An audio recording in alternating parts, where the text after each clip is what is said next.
A few nights ago, the sponsor of the repeal of the Parental Notice Act said that something that I said during debate offended him.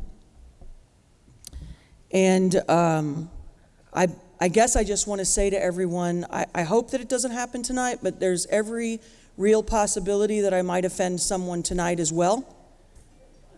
And you know what? I really don't care. I don't care because that bill, just like this bill, is terribly offensive to me. And I would say that it's terribly offensive to about 52,000, maybe 54 now is what I'm hearing, 54,000 people who took the time to fill out slips in opposition to this bill. It's offensive.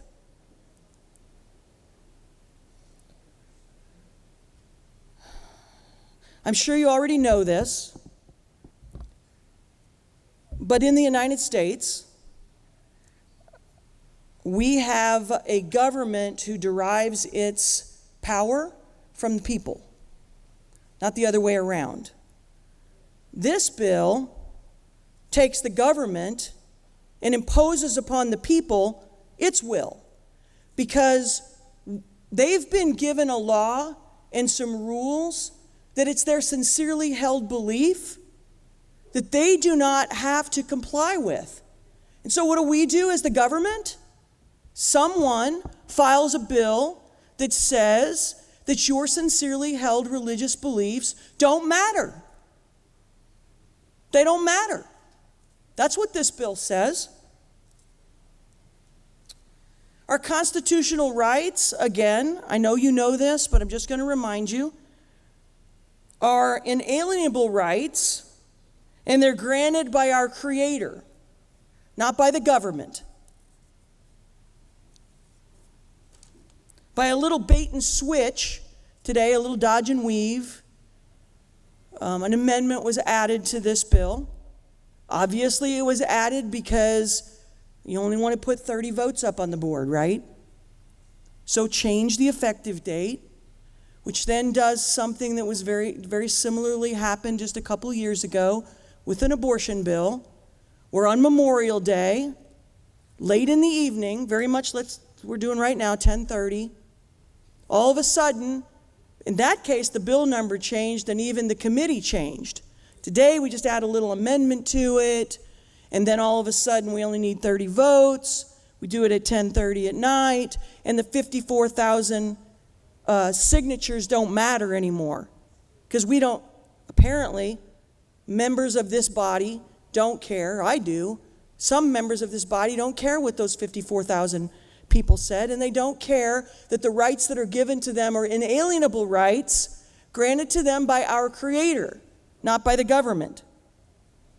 So I want to cover just a couple of things here. One is, first, if we weaken our First Amendment rights in regard to the free exercise of our religion, we weaken all of the First Amendment. Now, I know the sponsor of the bill says that doesn't have anything to do with, I'm putting words in your mouth, I know, but doesn't have anything to do with anything that we're talking about right here. But I argue that it does. Because if someone is saying that it's their sincerely held religious belief, and this is the law that they're using, we can't just change the rules midstream, because we don't like that the people that we represent are offended by what this body is trying to do. So what are the other things that the First Amendment right says? Gives us a free press. Is it okay if somebody comes along because they don't like what the press says and changes that First Amendment, that portion of the First Amendment right? It also says we have free speech. It says we have a freedom to assemble. Pretty important over about the last year or so, the ability to freely assemble. How about the freedom to petition our government for a redress of grievances? All of that's wrapped into our First Amendment rights.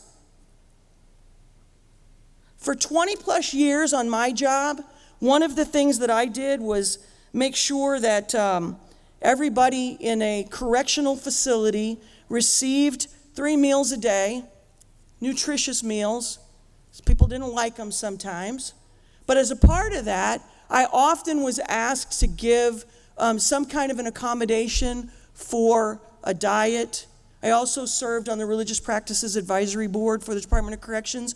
So sometimes people brought before us requests to change something about the way they were being allowed to worship. But I just wanted to give a couple of examples of those. So Muslims were fed, we had to make sure that they were fed before and after sundown during Ramadan. That was an accommodation given to them by their First Amendment right. We had to make sure that all the items for the Seder were available during Passover for the Jewish inmates. We had to make sure that feast items were available for Odinists who worship Thor and other Viking gods. We had to make sure that the pagans were able to worship Mother Earth. Now, there were a lot of requests that I believed were not sincere. So, in fact, sometimes we thought that some of those incarcerated individuals were using that in order to kind of show a gang affiliation of some sort. But the courts repeatedly ruled that we could not challenge that offender's sincerely held religious beliefs. Often, institutional management would try to challenge an offender's sincerely held religious belief by requiring them to identify the tenets of their faith or pillars of their faith. The court said, no, state of Illinois, you can't do that. Sometimes the institutional management tried to require a religious leader, an offender, to provide a religious leader's letter saying that they were in good standing as a part of their faith. You know what the court said? No, state of Illinois, you can't do that.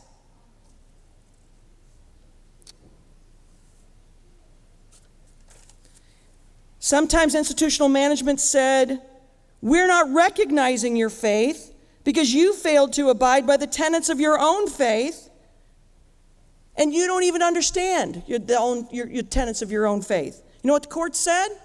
How they ruled? No, state of Illinois, you cannot do that.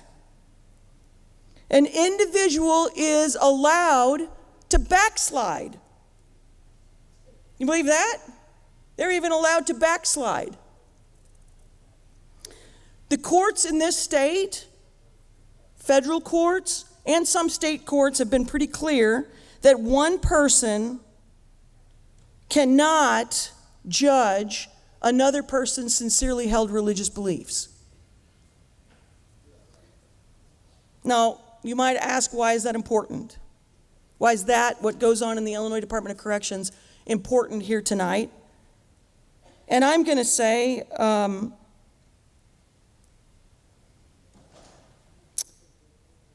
because we're here tonight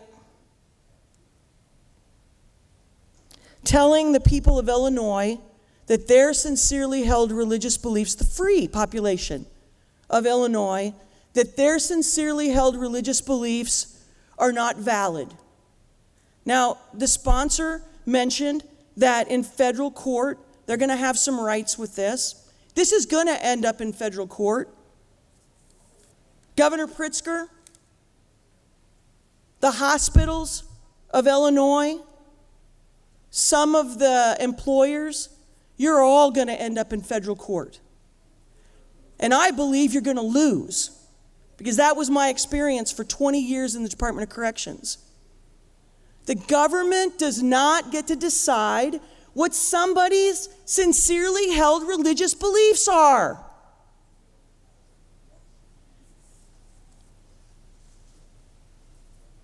So really, this bill's an attempt to get the governor pushing through our state agencies, most of the hospitals in the state of Illinois, and a whole lot of employers out of some very expensive litigation that's coming.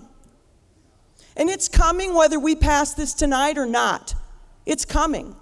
But for all of us who are going to vote, do you want to be the one that puts a yes vote on telling the people of Illinois that you don't care about what their sincerely held religious beliefs are? I don't. I don't want to put my vote on that. I don't want to go back to the people in my district and say, I don't care how much their religious beliefs differ from mine. I don't care how weird they might sound to me. I mean, I can remember one time a Rastafarian who said that nobody else could touch his hair. So he got to have a garbage bag to keep all of his hair in. So only he could burn it. That's pretty weird, if you ask me. Not something that I believe in, but you know what? It's his right to have that belief. So this is late at night again. My voice is starting to fail a little bit. Some of you might be happy about that. 10:30. So we've made sure that the 10 o'clock news is over. So this won't hit the 10 o'clock news. But I want to make sure that the media is listening. Whether you're listening at home or you're here or over there. And I want to make sure everybody at home is listening right now. Because in just a few minutes, we're going to take a vote. And when that vote is taken, you know what's going to happen? You're going to hear something. You know what you're going to hear? You're going to hear the stripping away of our First Amendment rights. And don't think that this isn't an end. This is only the beginning if we allow it. I urge a no vote.